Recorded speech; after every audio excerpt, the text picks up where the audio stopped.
Hello, sir. Hey, Jim, how are you? I am doing well today. Happy Friday. Same to you.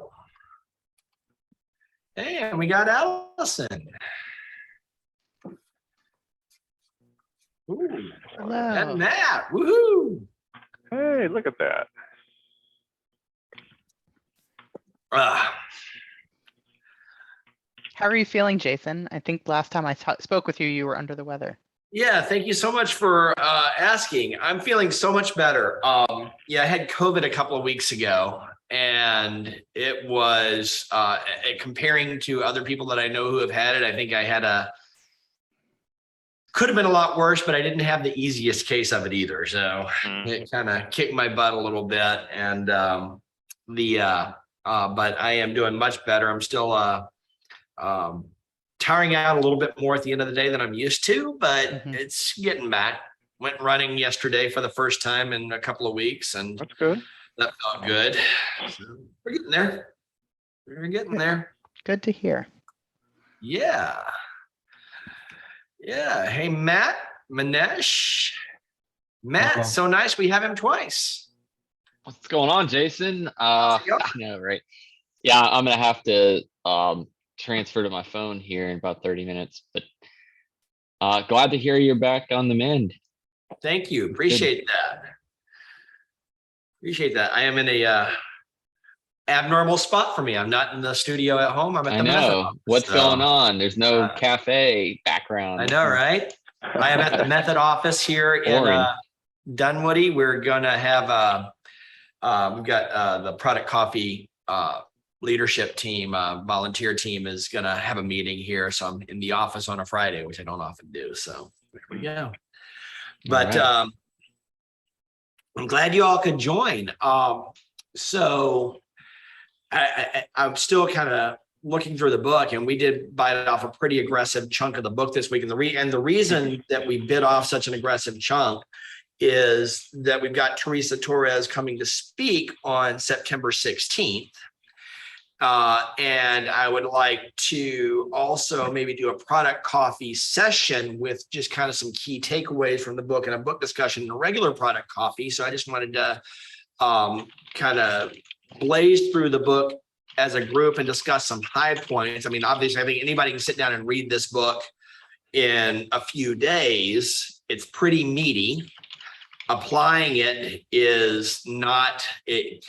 This is one of the great examples. I don't know if any of you guys follow Saeed Khan on LinkedIn or not. He's a product management consultant, and known him for years. And he had a comment a few weeks ago. He said, "Look, I'm tired of all this short form content designed to help people be great product managers. Product management's really hard, and short form content won't get you there." And I disagreed with him, kind of, but this is a great example of some of the really meaty stuff that you can't tweet a quick answer about. And as you dive into the full content of this book, I think it's one of the most prescriptive, detailed guidebooks for how to do some things in a proven method that are not simple things. They're hard things, but boil them down into repeatable processes that you can practice and master over time. So I view this book as a read the book, maybe read it again, and then every once in a while go read it again and read the sections again and read the chapters again and try the tools again and refine your approach. And I feel like you can start a pretty decent club of people just constantly practicing these techniques together in addition to doing them at work. So we'll see how far we get in discussion today and takeaways, and just spend the next hour or so digesting and talking about what we've studied and what we've read. So first of all, just curious from everybody here, who was able to get caught up has read through chapter 7 in the book at this point, in Continuous Discovery Habits at this point. Okay. But I'm cheating because I've read the book already. So well, and that's fine. That's fine. I have 2. I was reviewing those sections this afternoon to kind of like refresh some of the details before I got in here. It's like, holy shit, this is really, really not simple, quick review stuff. and, but that's okay. I saw Faith's comment yesterday and I was like, oh, wow, that is a big section to read and or try and articulate in answers too. So Yeah. kudos to you for trying to get through the book, but wow. Yeah, I and just started into part 2 and I read the intro and was like, wow, we're jumping in the deep end now. Yep. Yep. And that's okay, by the way. I think the value of a group like this and a discussion like this, I explained last week when we were kicking this off that in some book clubs, a lot of books, the publishers will actually put out a discussion guide to help guide, to help people talk about it and facilitate a discussion on it. Not the case with Teresa's book. She's got a course you can take that's a pretty big discussion guide. And so we've kind of started creating one as we go as a team, as we're reading this, just to think about, what are some of the kind of the key points and key takeaways and things to think about and discuss in greater detail as you go. And that's where Faith's post was really kind of leaning into that idea of how can we pull together some thoughts and some discussion. That was kind of an ask that I made of both Jim and Faith last week, to just kind of throw some questions out there to kind of help facilitate the discussion. Having said that, we did a pretty good product coffee on outcomes versus outputs this last week. I know Jim was there. Manesh, were you there? No, I was not. I wasn't able Okay, to. I know Faith was. So, and a lot of that turned back into discussion of chapter 3 a little bit indirectly. Hey, Faith, you made it for a minute at least. No sound. You're on mute. Sorry about that. No, I just got off the call with her, so I'm good to go. Oh, awesome. Great. Cool. All right. So anyway, well, we're just getting started, but one of the kind of the foundation that Teresa talks about in the book is specifically really shifting into the outcome-based thinking and letting that be the foundation of all of your continuous discovery, and really understanding the outcomes that you're going towards. And we talked at Product Coffee this week about different people's companies and how well they thought they did at focusing on outcomes in general over outputs.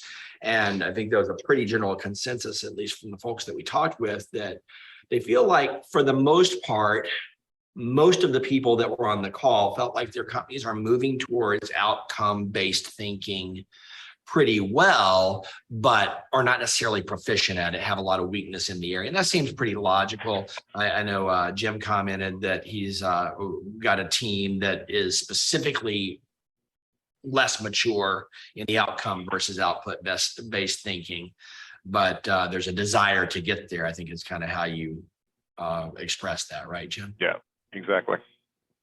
Definitely appetite for it, but it's going to take us a little while to move in that direction. Yeah. So as you think about what Teresa talked about and reflect on this chapter on outcomes versus outputs in the book, what are kind of some of the notable thoughts you had as you were reading through it? How did you respond to that chapter, Matt?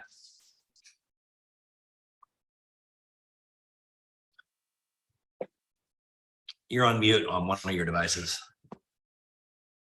I wish I could say I got that far. Hopefully I will be all Okay. caught up this week. But what I do want to share with the group is, when was it? It was back in February, actually. I was working with our team to evaluate some options on opportunity that we had. And I was just at the same time, I happened to be reading Teresa's article on why the opportunity solution tree is changing the way product teams work. And in that article, she mentions that Bernie Roth, who's a Stanford professor, and she talks about his methods of reframing to widen your lens. And so I decided to try some of that out, not drawing out the tree necessarily, but just the line of inquiry that Yeah. she gets into in that article with one of my customers for a complex problem that we were working on.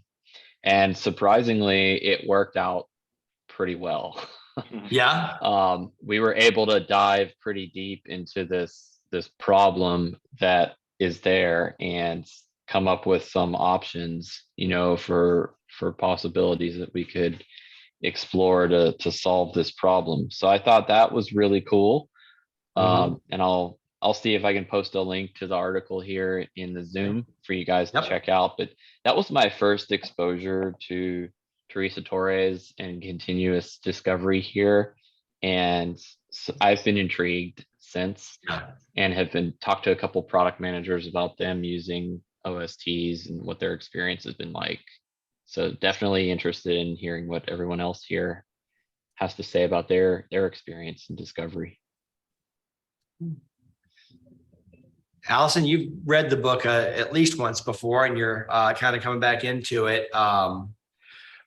What do you recall as kind of some of your reaction to both what Matt's saying, but also that outcome-based thinking part? I'd love to hear your thoughts on that. Yeah, so just full caveat, I started a job at the end of March, and this was the first book that the team was reading, and they were perhaps about this far into the book when I joined the company. So I was like literally making up for it and reading it with them. And then I've spent the last 3 months in discovery. So I've had to take the book, read it, sleep with it under my pillow and run with it. It's interesting when we think about the outcome-based approach and or how to get started on some of these things. So the early sketch that she did, and I had it open and I closed it, but I think it's 67. With the shared understanding around what you think is happening and what you think it is happening in the experience or the problem space, so that I think it's this, you think it's that, the client thinks we actually need this over here, and putting that all together was one of the first experiences I had in discovery where I was like, it was an aha, but it was also very impactful for shaping how we got to an approach. I maybe shared this in an earlier separate aside conversation, but our client didn't even have the customer in the discovery process. Like, just build us this internal tool, please. Thank you. Have a nice day. And we were like, but wait. And so we were able to actually leverage that conversation and experience into positioning experimentation first in the approach that we're looking to deliver. So I think that's right. The early opportunity and when to kind of put that into practice in place. Yep. I have worked with so many, both in the companies that I've worked in directly and clients, and a lot of the clients that I'm working with now, where their kind of historical track record has been exactly what you're talking about. They don't actually bring real customers into discovery. They rely purely on internal aggregated voices or subject matter experts inside the company. One company I'm dealing with right now, a huge percentage of their employees are customers as well. Massive percentage of their employees are customers. And so they ask those they grab their employees and use them for customer discovery, but they don't recognize the inherent bias that brings to the table anyway, because all of those employees already have a perspective about how the company that they work for should be handling the problem. They've thought about the problem at a different level, thought about their experience at a different level. It's amazing how many people and how getting just buy-in to bring real customers to the table, how challenging it can be for so many companies. They're scared to do it. Yeah, our client is not particularly visual in terms of I don't want to say they don't like to see visuals, but right, they think very written and or technical, and so sometimes it's getting them to say, okay, tell me more about, and even just getting them to capture it conversationally to help widen that conversation and experience, so that you can say, okay, they said it's a tool, they said it's internal, but actually it has external factors here, not only with customers but like approach, and being able to lead the conversation that way has really been transformative, I think. And again, having had a very poor previous discovery experience without this lovely book, and then having this immediately to follow it has been really eye-opening. Mhm.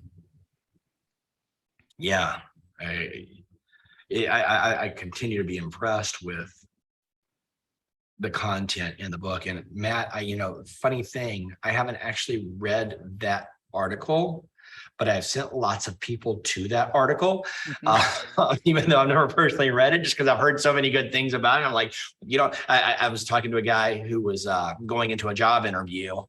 And I was like, well, you don't have time to download this book and read it in the next 2 hours, but you can go read this article and it will prepare you for some of the things that I think you're going to need to address in that interview. And sure enough, it did. So, yeah.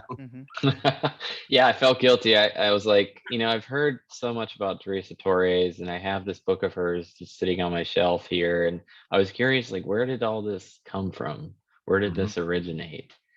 And I just went down that line of, thinking and curiosity. And that's kind of what led me there to what looked like an early manifestation of the opportunity solution tree.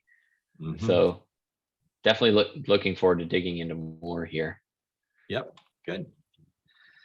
How about you, Manesh? How far have you come along on this book? I'm at 6. Okay, awesome. So tell me about your reactions and thoughts and kind of some of your key perspectives or any aha moments you've had up to this point. So the biggest aha moments are the anti-patterns. But so many of them are just popping up all over the place during the week. Just listening and after reading it, and spot it like that. And then secondarily is the visual factor. So we had a 2-hour session with our HR team and everybody else, and we're talking about trying to discover opportunities and figure out what's going on. And everybody there were just narrowly focused on what they do independent of everything else. And documents, whenever we present documents, Confluence pages and stuff like that, nobody actually ends up reading it. And so we said, okay, let's try this out during this meeting. And we got draw.io out, and all of a sudden there's 4 people on the call start talking and say, no, that's not right. This needs to be adjusted. That doesn't go there. This doesn't go there.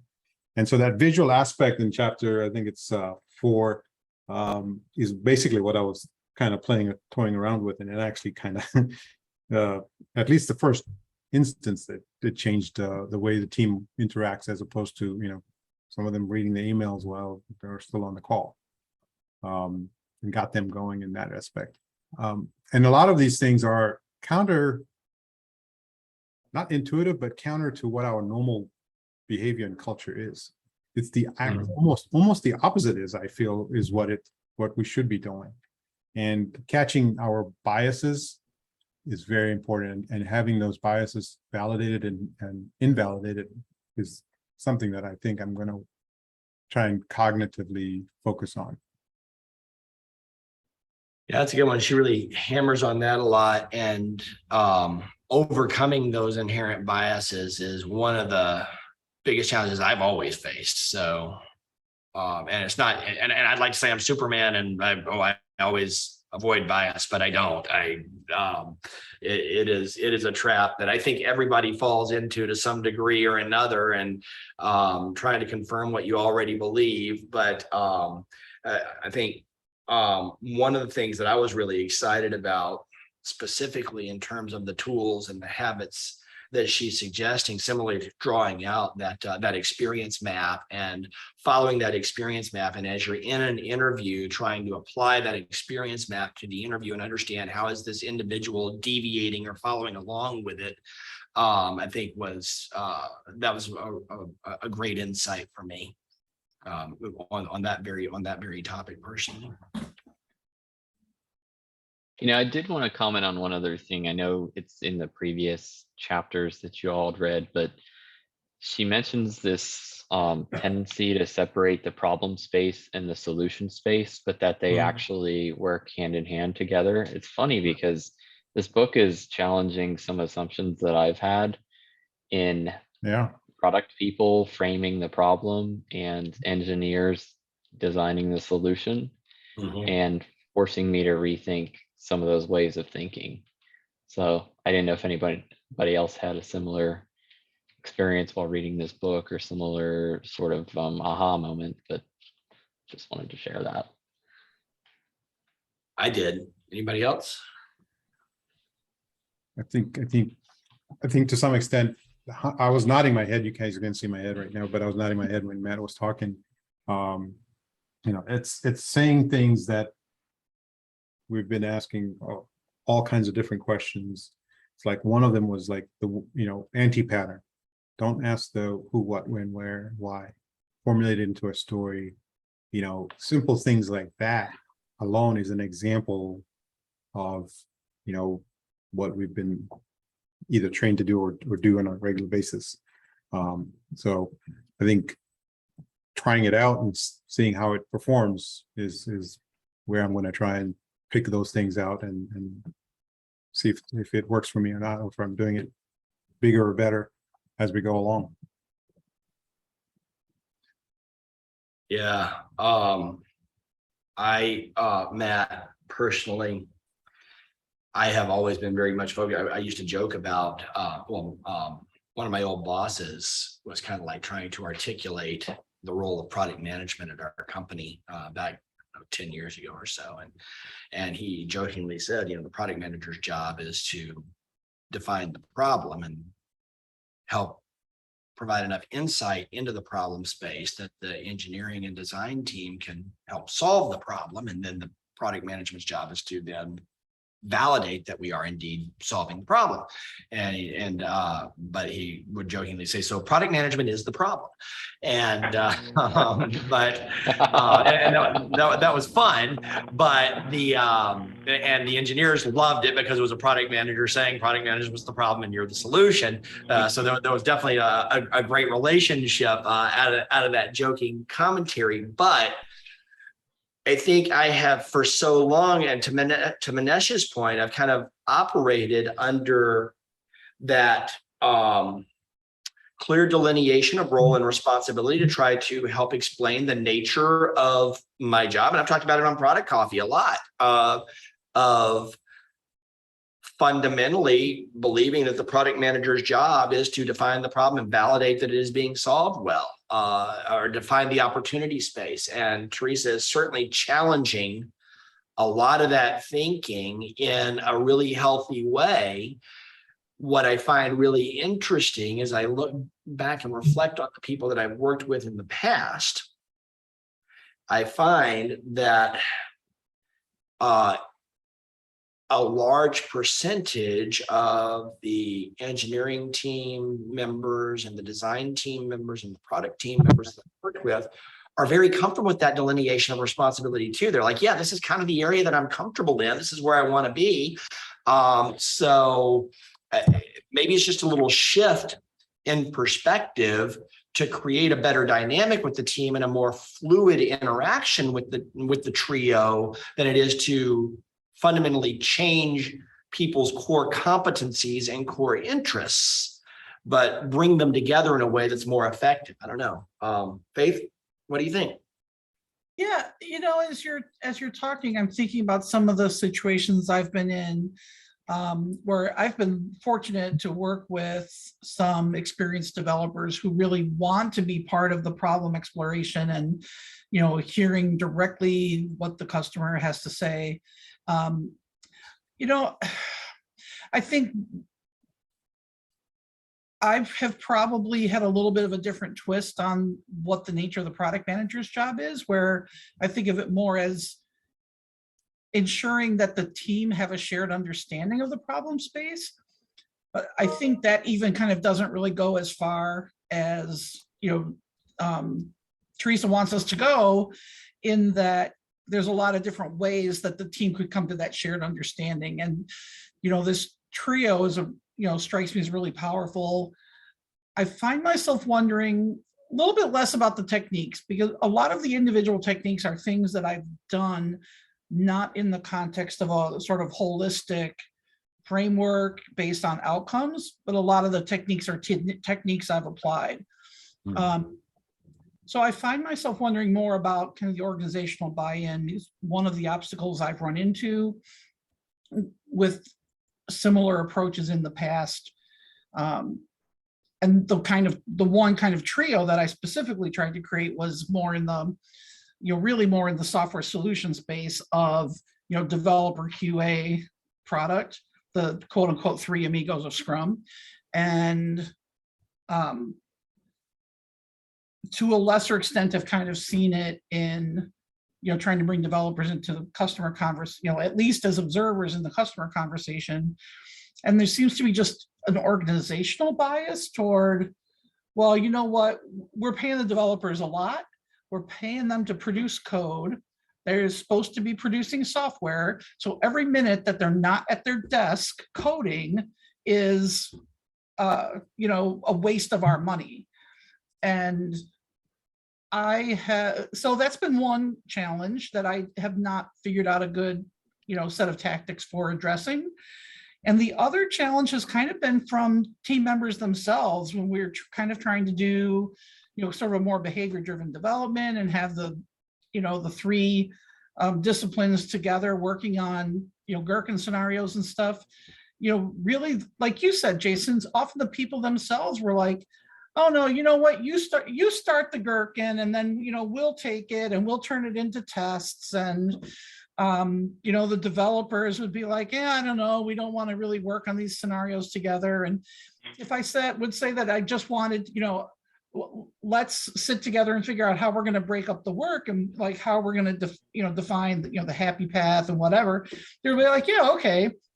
But as soon as I would try to couch it as, in the language of some process that we were trying to install, now people are like, oh, no, I don't want to do that. So those are some of the things that are going through my mind. I guess sort of the more that sort of meta conversation about just how do you get the organization. I don't think let you do it is right. Like Allison, it sounds like in your situation, there was some sort of leadership level idea that something needed to change and the shift to outcomes was going to happen. And then this kind of process sort of followed naturally from that decision.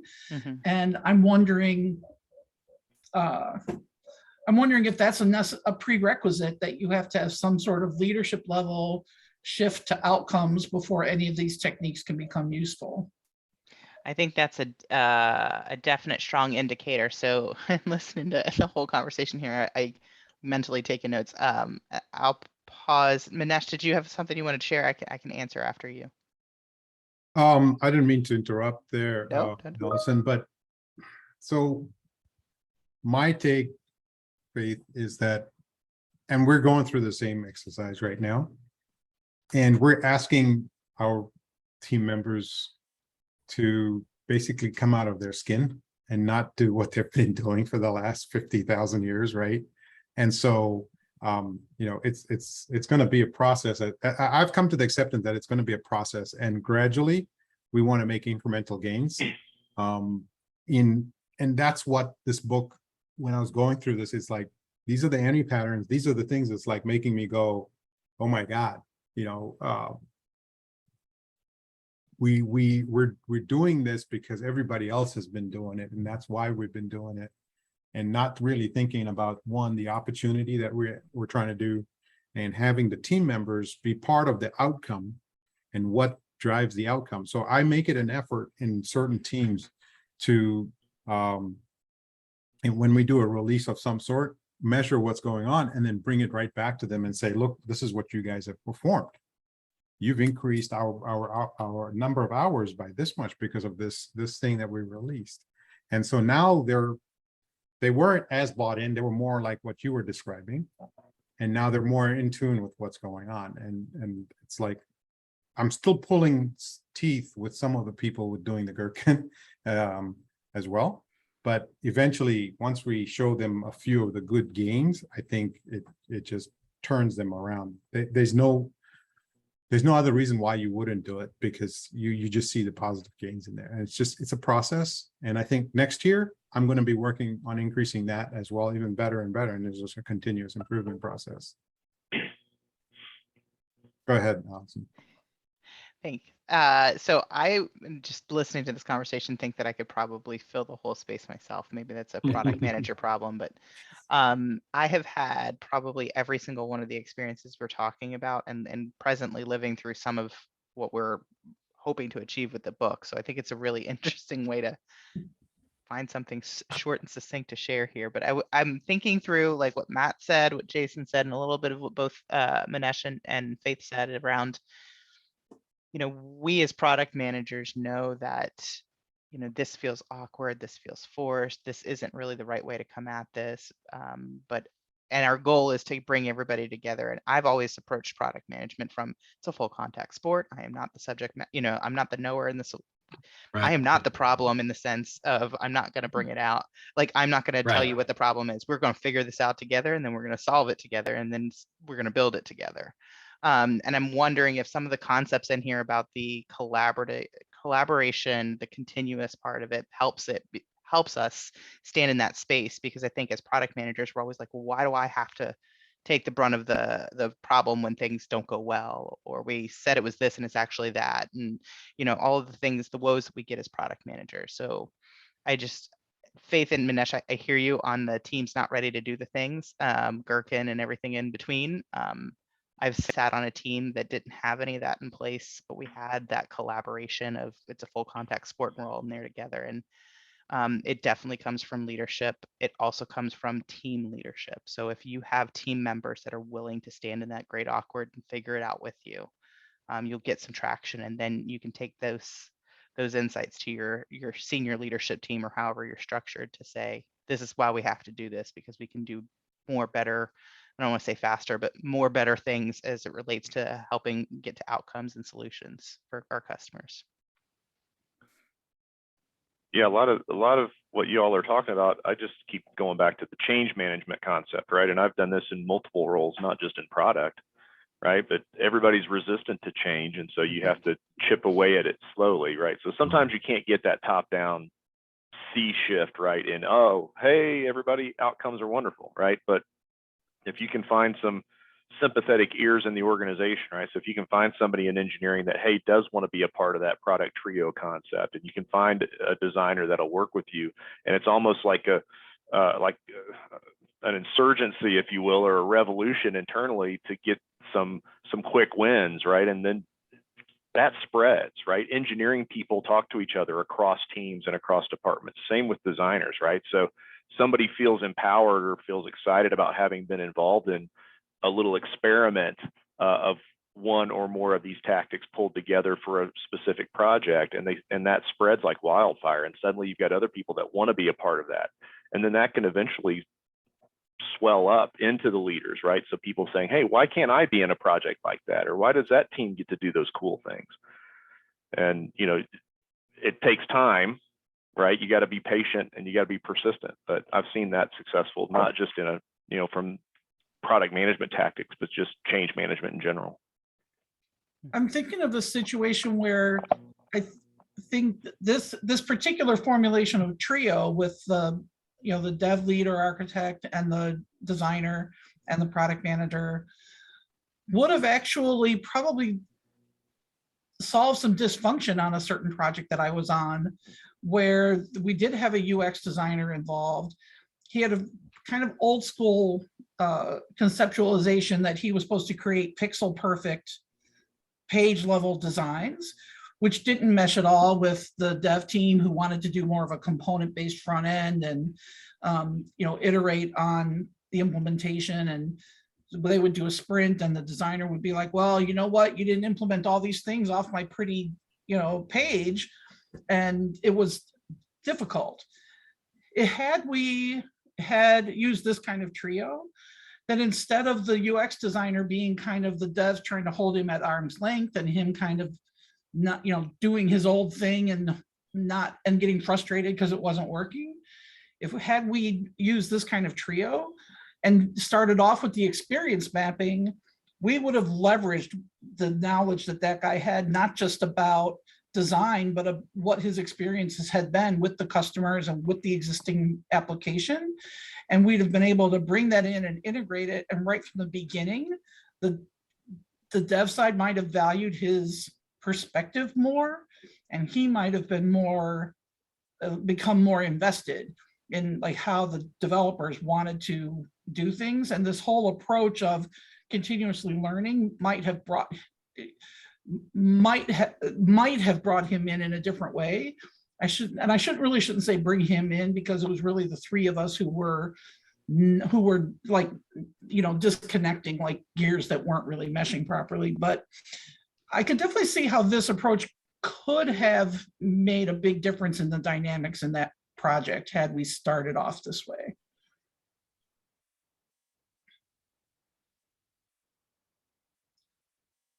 And I'm wondering if, I guess some of you have found, Minesh and Allison, if you guys have found that you're getting some traction from people who want to, have started and want to keep working this way. Yeah, so I will, full disclosure, my organization, I have support leadership down. Our Awesome. team structures are that way. So, right, maybe I'm in the promised land and the grass is greener over here. But I would also say I worked in an organization where we had foggy leadership direction or support, but our team had that mindset and that initiative to we're at full contact, figure it out ourselves, and get as much information so that we can deliver and work that way. I had an excellent agile coach that fostered and supported that. So again, in our more scrum formats, I would always advocate for having a true coach or scrum master that can facilitate that. Okay, well, just because the product person thinks this, why should we do that? Or just because the designer thinks this, should we do that type of conversation in those particular discussions.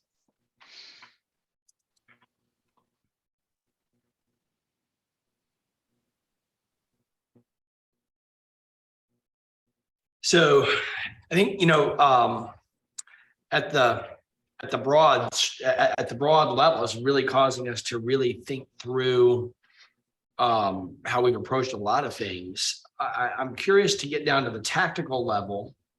And Manesh has talked quite a bit about some of the anti-patterns and some of the tools that she suggested. What did you think about just her interview snapshot template? What were your thoughts on that?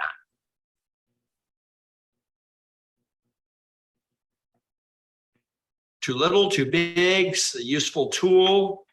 I've not had an opportunity to use it yet, but it's definitely probably that's where I'm at today, this afternoon. Sorry. It has potential to be the level of portability to make it practicable, because oh my gosh, we have to talk to customers weekly. And how am I going to do that knowing that my customers, I don't even know who they are today, or I can't get to them because of XYZ politics within an office or a client. That is, I've had the opportunity to participate in some user research conversations and interviewing, but having something like that to take away, like you just listen to somebody or watch somebody do something for an hour, and pulling that information together, it has so much value for that top level influence, that shared team or cross team influence, that it's a nice format. Definitely, probably. It should be bumper stickers in there. Yep. Definitely, probably not happening. That's right.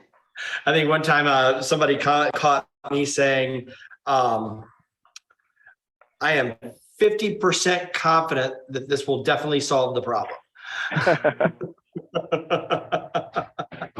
Holly's on her way out too.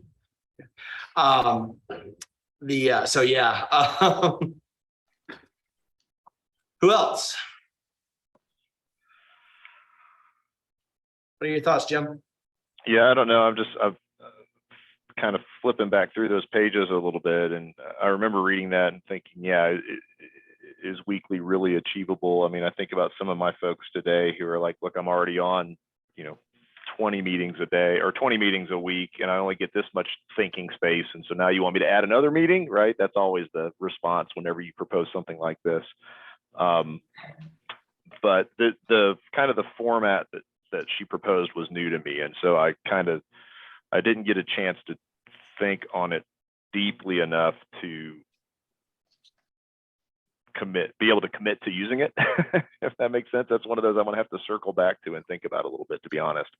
But it's, like a lot of these books and a lot of these tactics, right? They sound amazing, but putting them into practice takes practice.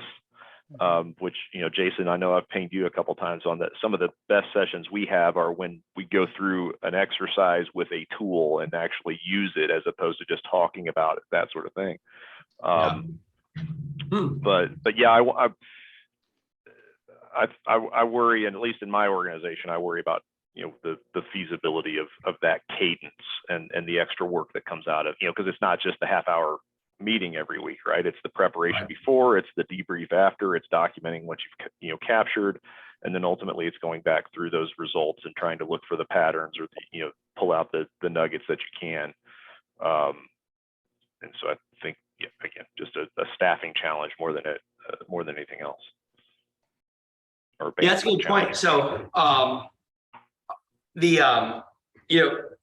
that tool resonated with me specifically because I used to get I traveled a lot. I spoke to more customers than I could count, lots of weeks. And I did a terrible job of actually playing back the details in a useful way of those conversations and sharing those individual interactions in a useful way. People had to, once again, like I complain about some of my other clients doing, I would aggregate the information. I would bring my perspective based on that. And I had several of the folks on my team who would frequently try to say, hey, can you distill this down somehow? And my thought was, well, yeah, that's a lot of work. And I don't have a good framework for it. And I think I really like this template and want to try it and put it into use, because I think it is a good simplified framework that is absolutely better than what I have now. And which is try to remember a few key points. Kelly Jones, who some of you know and comes to Product Coffee whenever she's able. We did a session, 10 years ago, I think, at Product Camp, where we just talked about interview habits and interview skills and things that we did. And she would, back in the day, I don't know if she still does it or not, but she said she would make a point to, after every single customer interview or customer meeting she had, write 3 user stories. Coming out of that interview, she'd write 3 user stories. Wow. And it didn't take very long. Sometimes they were repeat user stories or variations of something that she'd written before, but she would tease out of there 3 user stories as kind of one of her habits that she was doing in her continuous discovery practice. This was a very long time ago. And I was thinking about applying that. Here's this template. I love the idea of throwing a picture on there. I love the idea of having a space on there for your analysis and your evolution of that experience map that she talked about a little bit earlier. And I love the idea of the opportunities capture and throwing the and literally I can see that those user stories fit there, but you can also step it out a little bit into a broader view and reframe those opportunities as you were talking about earlier, Matt.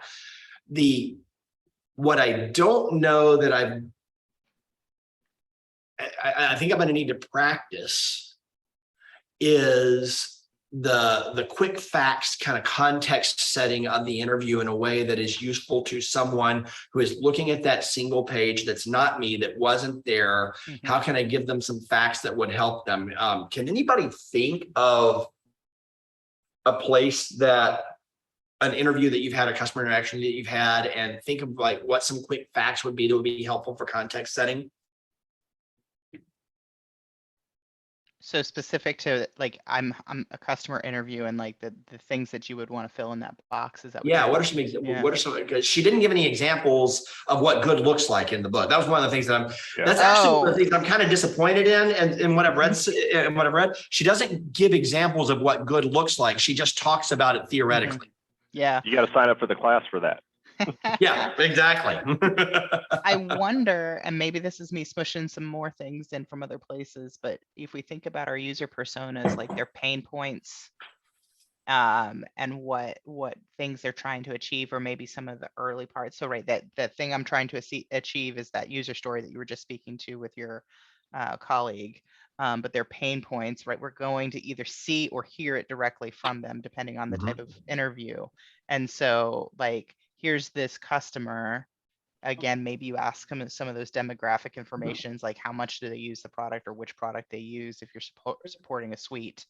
And then, right, what their pain points are.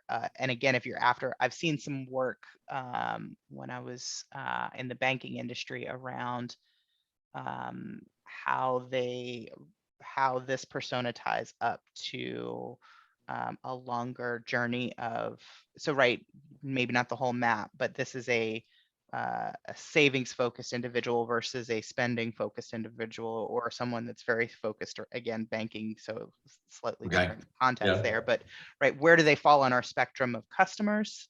So right, Sam, the customer is, X, Y, and Z, has this pain, wants to complete these tasks, but they're, through the savings lens, how those tasks and those pain points relate up to the company as a whole. I wonder if that's right, because I'm thinking about those C-suites, like we don't care about savings this year. I don't know. I mean, maybe they do, but right, as a priority from a C-suite level or a senior level, giving that snapshot helps them figure out how large of an issue this is, or how reflective this is of the current strategy from a company level. Jason, it's Matt. I think too, just getting an understanding of what is it like for them when you consider a day in their life. Like, are there just some punchy points that you can capture from that day in the life story that they tell you? And who are they accountable to? And what sort of information do they need to provide to those folks within their organization? And if you're dealing with things like workflows or handoffs between different personas, who do you interface with? Like, what sort of information do you share with others, and why? Who are those people? What do they need it for? And just kind of following that trail of discovery, and maybe even just drawing on a napkin, drawing in that space some boxes and connecting them together as you're pulling these thoughts together, to really try to paint a picture of what you've captured.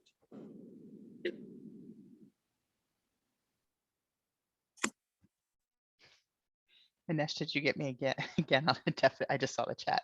I didn't. I'm full of them today. I'm sorry. So Matt, are you talking about when you said the who, the what, are you talking about like back to the team, or are you talking more about chapter, was it 5, I think it was, where she's talking about extracting the opportunities and getting more information back from the customers or the users and stuff? Information back from your customers, and just in terms of how best to summarize that information. Got it.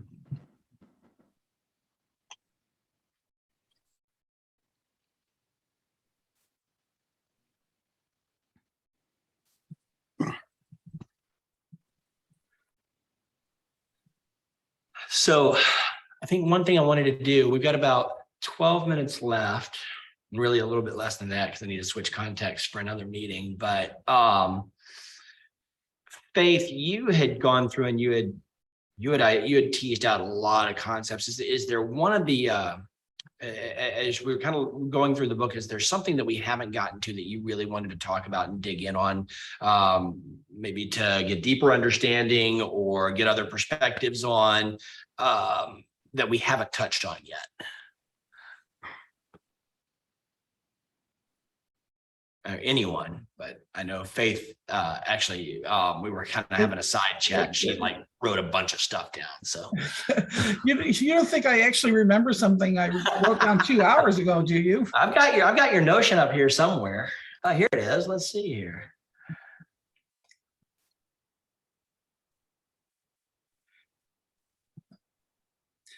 Yeah, I can tell you one thing that is kind of top of mind for me in talking about this interview snapshot. I don't think with 12 minutes we can really go into it. The thing that I'm continue to come back to is a lot of things seem good if they're thought about statically, like, okay, I'm going to do one interview and I can create a template and I can picture some ways, it'd be nice to put the interview date and maybe who was present from the trio and whatnot. So I can picture some ways to work with this template. And I'm thinking over time, if you actually do interview weekly, it won't be long before you have many such documents. And like in an old day, back in the day, I would take myself a box of like 5x8 index cards, and I would probably, put as many notes as would fit on the 5x8 card in a format kind of like this and put them in a box and riffle through them when I wanted to review them. But in today's world, something like this is going to be maybe a Word document, maybe a slide deck, maybe some kind of a diagramming tool. Some people do this if the designer in the trio probably wants to do this in Figma.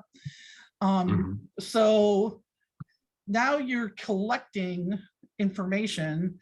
It sounds like she's intending that each week you take the information, feed it back into your other learning documents and your opportunity solution tree and so forth.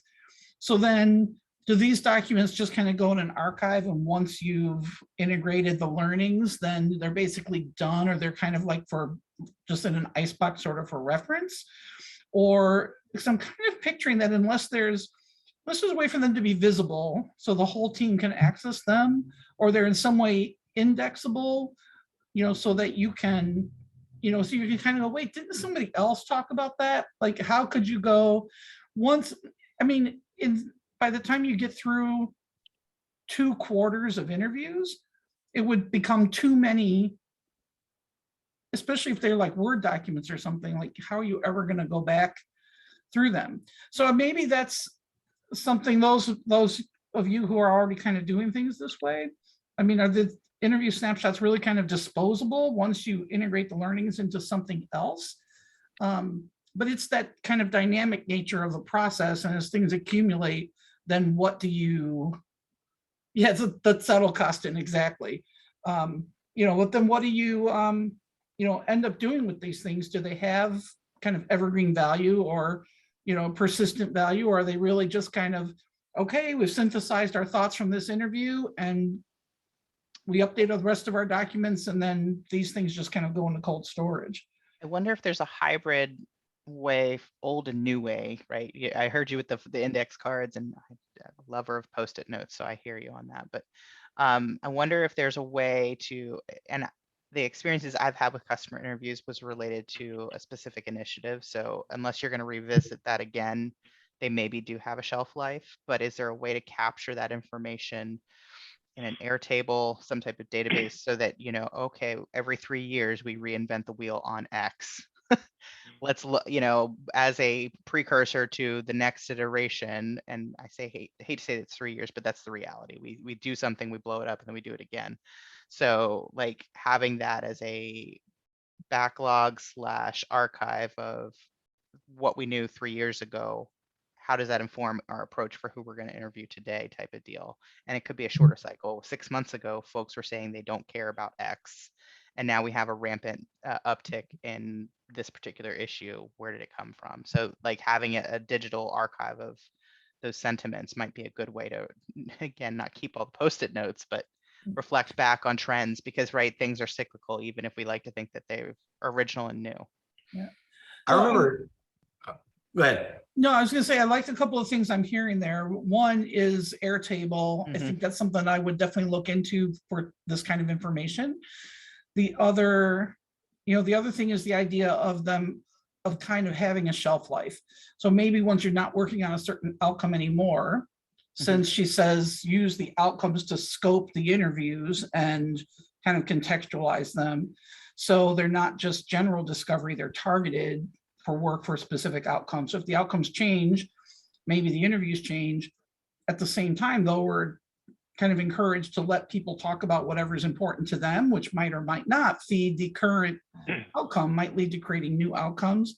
So the other thing I've seen happen is that somebody, usually the product manager or some assistant who normally gets called a product owner, ends up being kind of the librarian, who is the person with their hands on the keyboard creating all the digital artifacts, at which point, like, other people aren't really contributing and somebody kind of becomes the team's secretary. So I feel like that's also an anti-pattern, but I don't know. I mean, I don't know a good way to fix it if the storage medium is digital. Part of the way I do it is kind of like just refusing to be the only person who ever enters JIRA tickets for, as one example of a digital, tool. But I don't, Jason, I think you were maybe going to go somewhere else, but No, yeah. well, I think it was on the thread of tools, and I remembered I had a lunch club meeting with a guy, and I think it's this Alfredo Narez, but I'm not sure. And I want to find the guy that I spoke to.